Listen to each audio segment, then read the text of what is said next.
एक तरफ आजादी की हवा बह रही थी, नए ख्वाब देखे जा रहे थे, लेकिन दूसरी तरफ समाज की जड़ें जाति और परंपराओं में इतनी गहरी थी कि उस हवा का वहां तक पहुंचना भी मुश्किल था।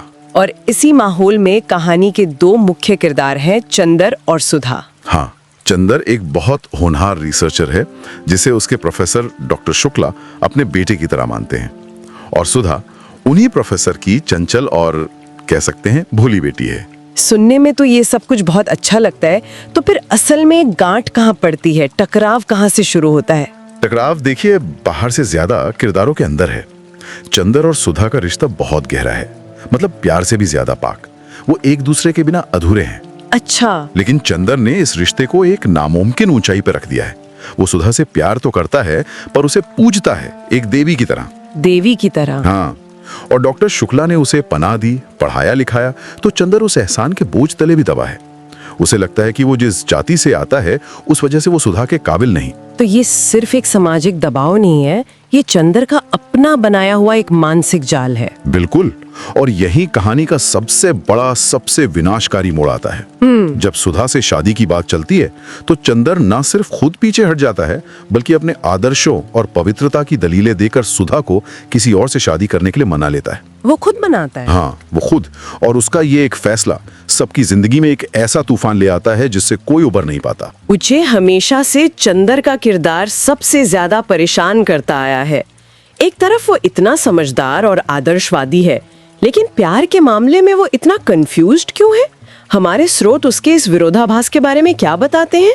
देखिए, कई समीक्षक चंदर के किरदार को बौद्धिक कायरता का सबसे बड़ा उदाहरण मानते हैं। बौद्धिक कायरता? ये तो काफी मजबूत शब्द है। हाँ, क्योंकि वो अपने फैसलों को महान त्याग का चोला पहनाता है। वो कहता है कि उसका और सुधा का प्यार इतना पवित्र है कि शादी और शारीरिक संबंध उसे अपवित्र कर देंगे। लेकिन असल में वो सामाजिक हकीकत का सामना करने से डरता है। वो प्रोफेसर शुक्ला को नाराज करने से डरता है। वो इस बात से डरता है कि लोग क्या कहेंगे। मतलब वो अपनी कायरता को आदर्शवाद के एक खूबसूरत पर्दे के पीछे छिपा रहा है। और सबसे दुखद बात यह है कि सुधा जो उसे देवता मानती है उसकी इस दलील को भी मान लेती है। हाँ, और रसुदा का किरदार इस कहानी की सबसे बड़ी त्रासदी है। उसकी अपनी कोई दुनिया नहीं है। उसने अपनी पूरी दुनिया चंदर के इर्द-गिर्द बना ली है। जब चंदर ही उसे उस दुनिया से बाहर धकेल देता है तो वो एक जीती जागती लाश बन जाती है। वो एक ऐसी शादी में चली जाती है जहां न प्यार है न सम्मान, और उसकी जिंदगी एक धीमी घुटन भरी मौत की तरह बीतती है। लेकिन कहानी सिर्फ चंदर और सुधा की नहीं है ना? दूसरे किरदार भी हैं जो इस कहानी को और पढ़ते रहते हैं, जैसे पम्मी और बिनती। हाँ, और ये दोनों किरदार चंदर के विरोधाभास को और उजागर करते हैं। एक तरफ बिनती है, सुधा की चचेरी बहन, जो चंदर को चुपचाप बिना किसी उम्मीद के प्यार करती है।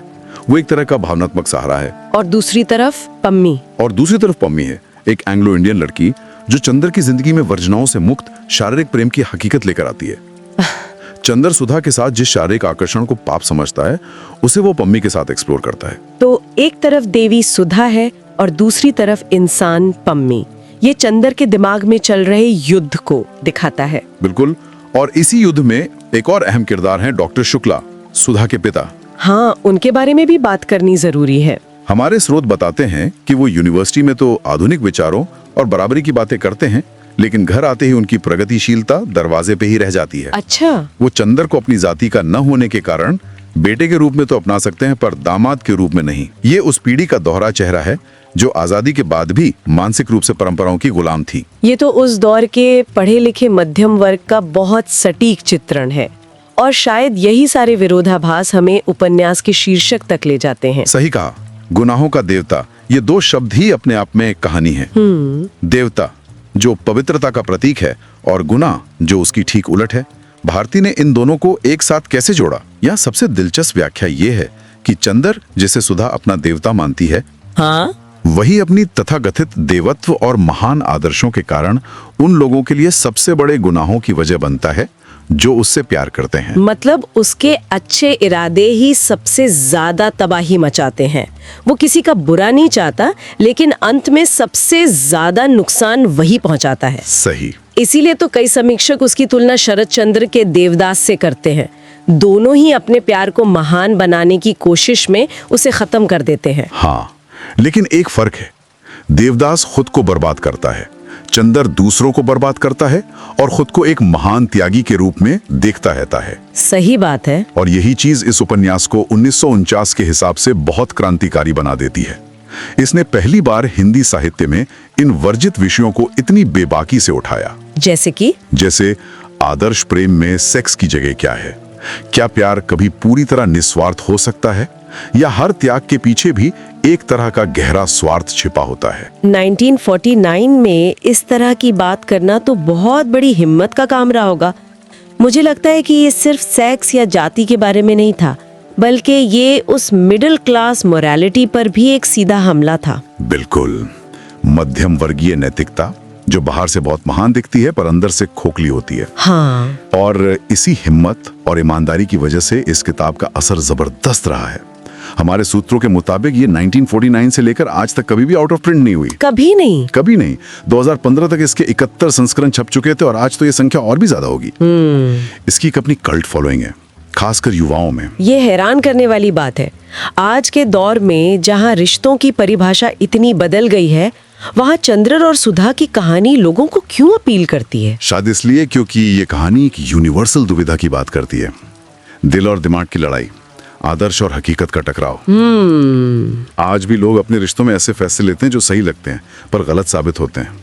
चंदर का डर, उसकी वो हिचकिचाहट आज भी बहुत से लोगों को अपनी लगती है। और शायद यही वजह है कि इसे बार बार पर्दे पर उतारने की कोशिशें भी हुई हैं। हाँ। 2015 में एक टीवी शो बना था, एक था चंदर एक थी सुधा, लेकिन उससे भी ज्यादा दिलचस्प किस्सा तो उस फिल्म का है जो कभी बनी नहीं पाई। हाँ, ये एक बहुत मशहूर किस्सा है।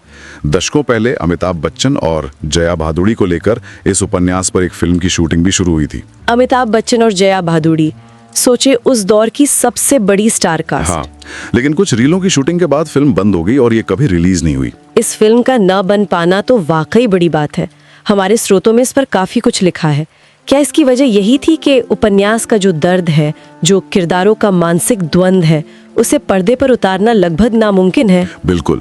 फिल्म की कहानी में आपको एक्शन चाहिए, एक हीरो और विलन चाहिए। यहाँ तो हीरो ही विलन है। सही। और उसका गुनाह कोई एक्शन नहीं, बल्कि एक्शन न लेना है। उसकी खामोशी, उसकी हिचकिचाहट, उसका अंदरूनी द्वंद्व ही कहानी का असली विलन है। इस खामोशी को आप सेल्यूलाइट पे कैसे दिखाएंगे? यही चुनौती है। यही चुनौती शायद उस फिल्म को भी ले डूबी। उपन्यास की जो असली ताकत है वो उसकी काव्यात्मक भाषा और किरदारों की साइकोलॉजी में है, जिसे 2-2.5 घंटे की फिल्म में समेटना बहुत बहुत मुश्किल है। तो इस पूरी चर्चा को समेटे तो इसका मतलब क्या निकलता है?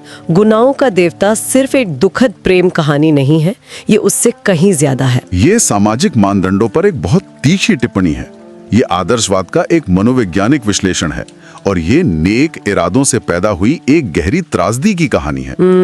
ये हमें ये सोचने पर मजबूर करती है कि क्या हद से ज्यादा आदर्शवाद भी एक तरह की बेईमानी है? और ये पाठकों से सीधे सवाल करती है, जैसा कि हमारे स्रोतों में एक पाठक ने बहुत खूबसूरती से लिखा है, उस प्यार का क्या मोल जिसे जीने की हम हिम्मत ही ना जुटा पाए। बिल्कुल। ये सवाल आज भी उतना ही चुभता है जितना 1949 में चुभता होगा। बिल्कुल।